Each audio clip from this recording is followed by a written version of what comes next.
Oh yeah, that's the stuff. This keeps getting cooler by the second. After these first two episodes, I've seen like a lot of people calling T'Lyn their favorite Vulcan. I know she's my favorite Vulcan. Oh, thank you. So I wanted to know, like, I know you've been doing voice work on the show since the beginning, but joining the team fully over the last two seasons, how's it been to really like join the Star Trek family and like fully embrace this massive franchise? Like, were you a fan before? Oh wow, where do I begin with this answer? Because the bottom line is I am staying present with with enjoying and savoring this moment in my career. This is a big one. This is a universe that I am totally a Trekkie. I'm always like Star Trek, not Star Wars. I am that person. Come at me. And I was that before the audition, before I knew Lower Decks was even happening. And so when the audition comes through, I remember telling my husband, I was like, it's all kind of code. A lot of voiceover is a lot of code talk. Like they don't want to tell you right up front exactly what's happening. Cause I mean, you know, social media and online, whatever.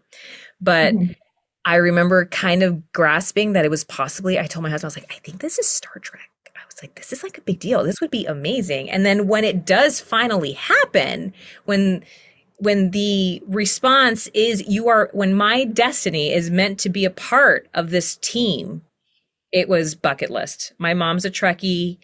I grew up with TNG. I grew up falling asleep to it. So I called them right away and I said, you know, because you feel like there's like 100 auditions that go through and you give your stamp on it, you give your try. And I really like to audition by letting it go, because this is my version of what I think it can be. And when it hits and when it slaps, it's so wonderful. And that's happening with T'Lyn in Star Trek. And I'm savoring and staying as present as I can. That's a great answer. In this week's upcoming episode, I really, really love that T'Lyn is like, actually, I'm a huge fan of this rock alien guy who plays the vibe tubes. And then it turns out that he's a fan of her as well. And I thought that was such a fun reveal for your character. So I have sort of a two-part question. Yeah. What was your reaction to reading the script for episode 3 and seeing T'Lyn's big hero moment? And then what's something that is similar to that reveal that you maybe believe about your character that isn't necessarily in the show, but you use it for your performance? I do love that they're all stuck in that thing. And so they're all trapped, and metaphorically every show tries to have the conflict of the growth of each character, and you get to see them in this internal conflict, literally. And I love that Lower Decks, just maybe like, and probably like every series of Star Trek, you see the friendship in the teamwork, and you see them go above and beyond what they're having personally to get the job done. And that T'Lyn, who's musically inclined and is such a fan of what Krog does, she gets to use that moment, I think was so funny and hilarious, because she's so non-emotional. And and even when like they burst through and the whole thing explodes, that she's like, everyone's like screaming and she's just like deadpan face. That was like the funniest part for me, that she's like, there, I fixed it. You're welcome. But the moment that she talks to Krog and they have a mutual respect for each other, I think the best part that I don't remember if I read it or if they added it later, that they salute each other in Vulcan. And that actually got me emotional. It touched my heart, because Star Trek is so beautiful. It's so, it has an unspoken love language to each other, whether you are a first year fan or you're a lifelong fan. And that first year fan, lifelong fandom happens between T'Lyn and Krog. And again, Lower Decks does it again. They just like put a wonderful button and a bow on everything and anything we love about Star Trek. Absolutely. Oh, I love this show so much. Me too.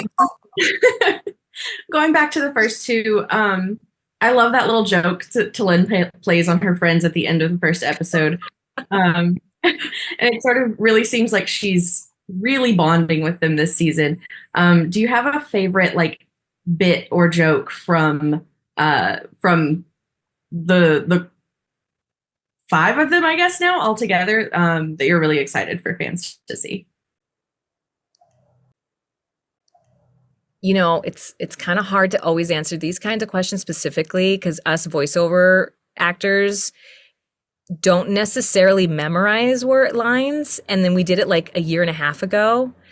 So when I get to watch it with you on Paramount Plus at the same time, it's almost feels like a new show. I get a whole new surprising moment.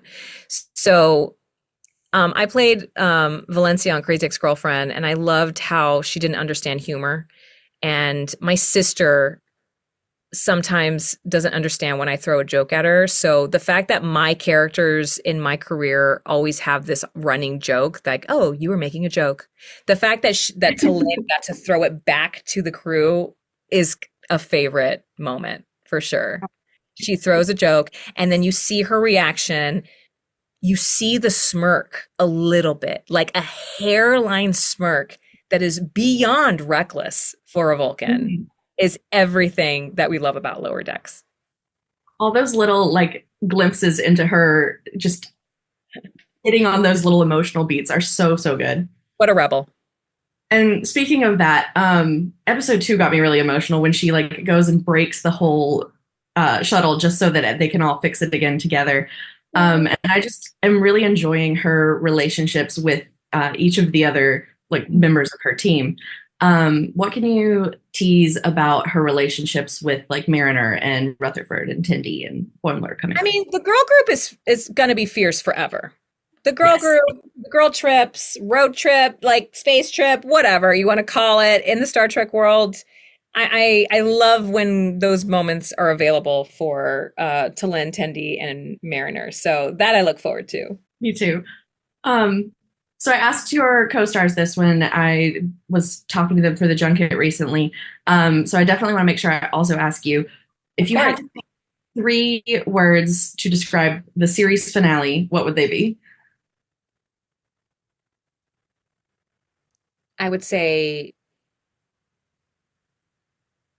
satisfying, specific, remarkable. Excellent. I love that.